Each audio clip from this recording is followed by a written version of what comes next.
Have you ever stopped to think that maybe, just maybe, there's a better way to learn than just cramming facts for a test? Well, today, we're going to dive into a really fascinating philosophy of education called Aganang.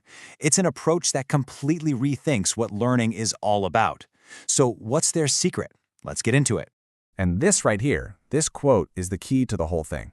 At Aganang, learning is more than just absorbing information. It's about unlocking potential.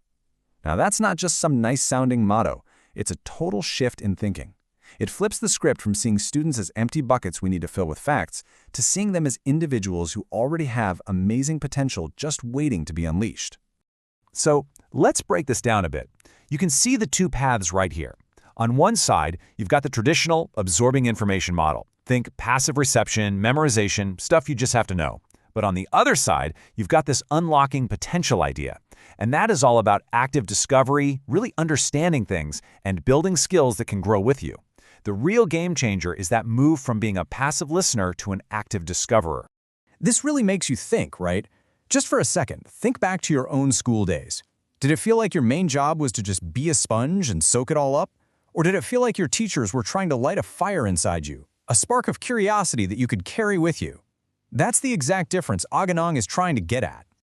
Okay, so how do they actually do it? How does Aganang go from just filling that vessel to lighting that fire? Well, the secret sauce really lies in what they call their 3 pillars of empowerment.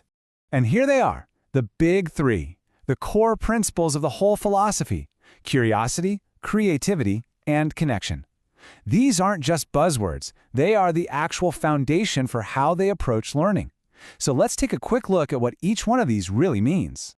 First up, we've got curiosity. You can think of this as the engine that drives everything. Instead of just handing out answers, the Aganang model is all about encouraging us to ask better questions.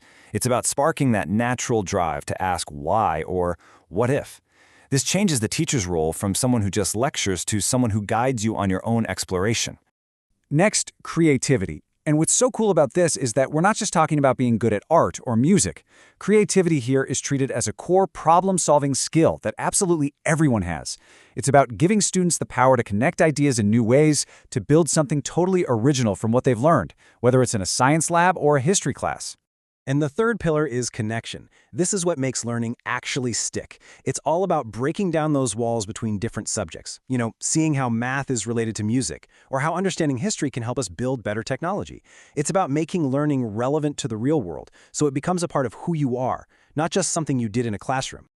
All right, so we've got the philosophy and the method, but what's the end result? What kind of person does this approach actually create? This brings us to the real tangible outcomes for what they call the empowered learner. You can really see how this all comes together in this journey of growth.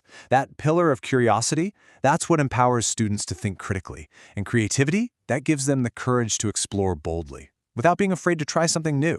And finally, connection helps them grow confidently, knowing they have the tools to understand the world around them.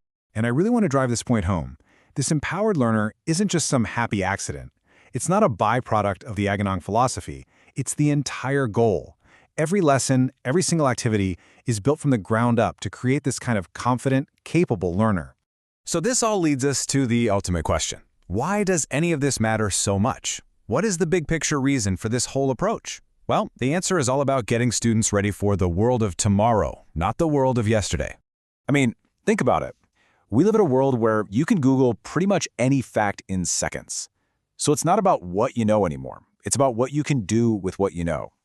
This approach is all about building those timeless skills, like critical thinking and adaptability, and fostering that confident mindset you need to succeed when things are always changing.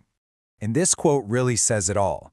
The whole point is to give learners what they need to thrive, not just survive, but thrive, in a future that we know is going to be rapidly and constantly changing. So, I'll leave you with this to think about. Whether we're talking about our schools, our jobs, or even just our own personal lives, what amazing potential is just sitting there waiting to be unlocked if we just shift our focus from passively absorbing information to actively lighting that fire of curiosity.